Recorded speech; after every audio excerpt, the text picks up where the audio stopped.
pemerintah kita punya tekad untuk memberantas korupsi.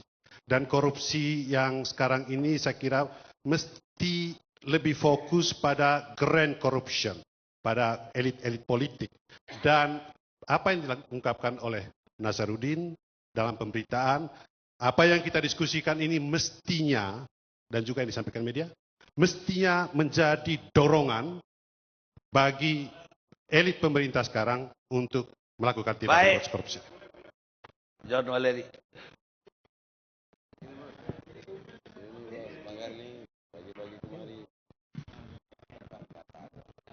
Terima kasih.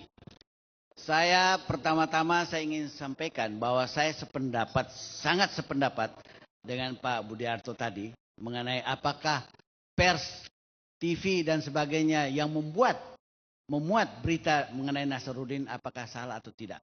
Menurut saya tidak salah.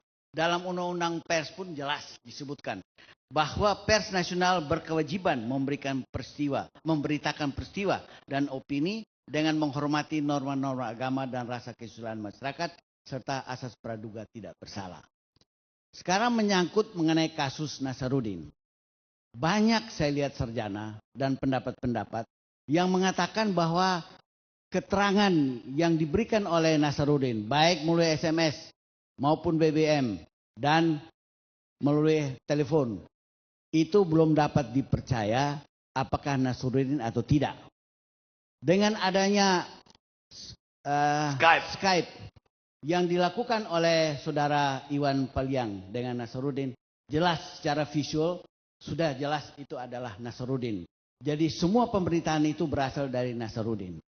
Yang kami ingin kemukakan bahwa banyak pendapat sarjana bahwa apa yang diberitakan oleh Nasaruddin itu belum dapat dijadikan sebagai fakta hukum.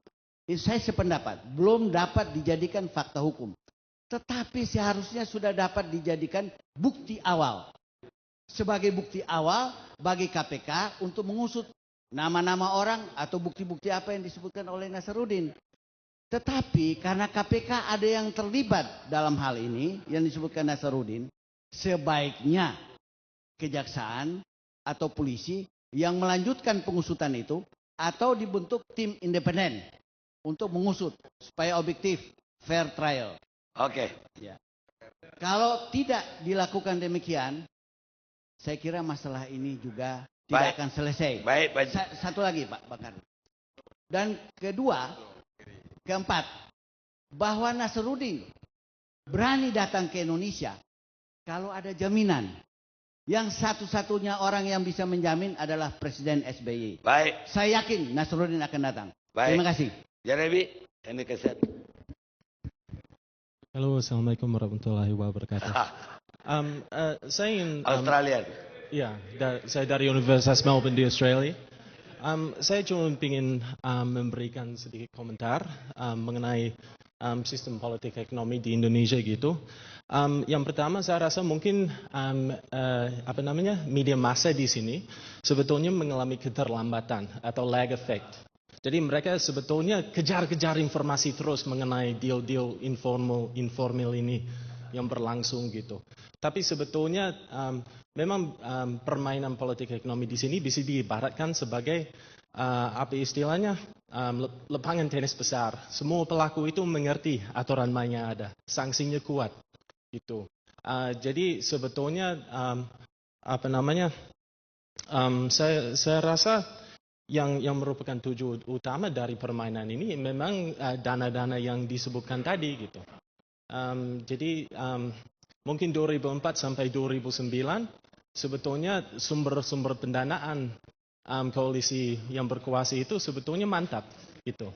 Kan didukung oleh pembesar-pembesar dari partai kedua gitu. Tapi setelah itu sebetulnya terpaksa untuk mengandalkan pendana-pendana yang dianggap cowboy. Gitu. Jadi makanya terkuak informasi seperti itu gitu. Informasi seperti kasus ini. Terima kasih. Baik. Terus saja. Terima kasih.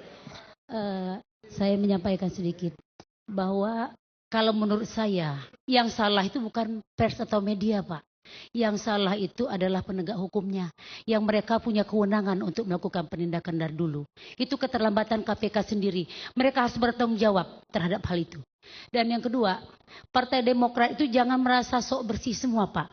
Mereka itu kan produk dari bukan produk reformasi sekarang, produk Orde Baru juga orang-orangnya.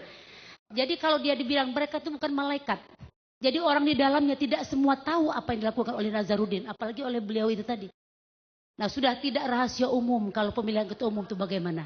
Nah, jadi kalau bersih-bersih itu jangan hanya retorika. Bersihkanlah dari semuanya, dari perilaku mereka semua.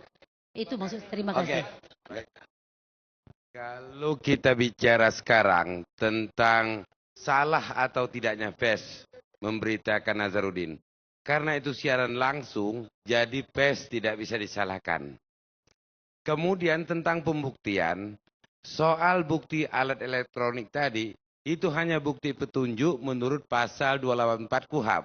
Kemudian, kalau kita lihat di sini, 184 KUHP.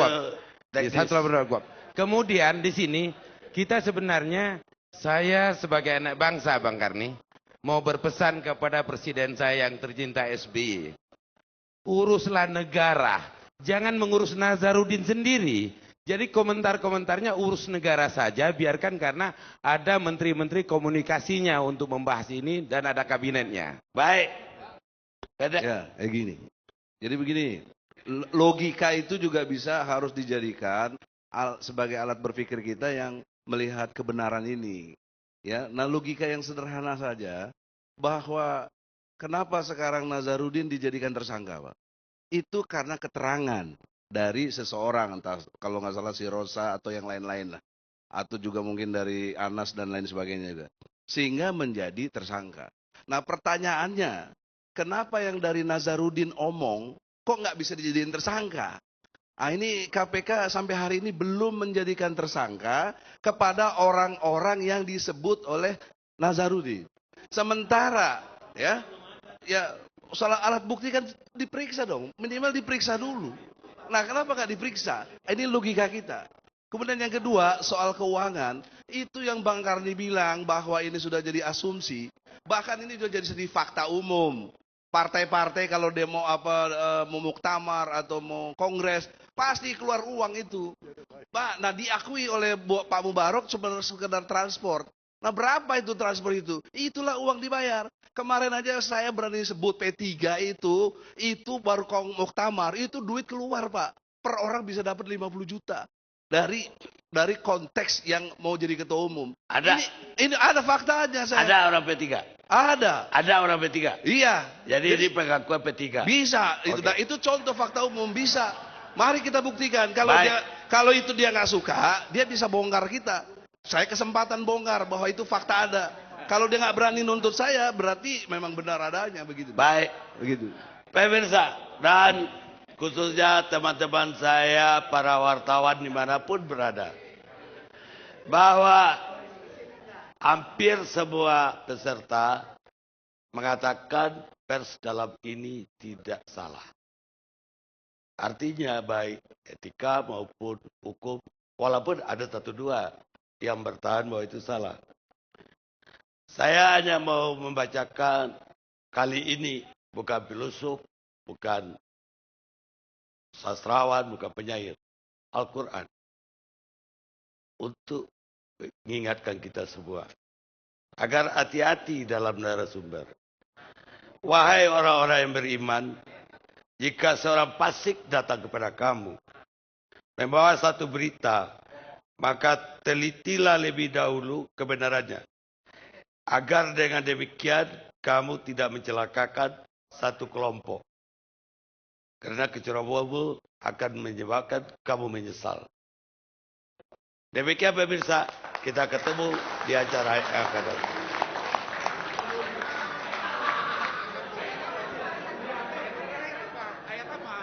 Ujurat.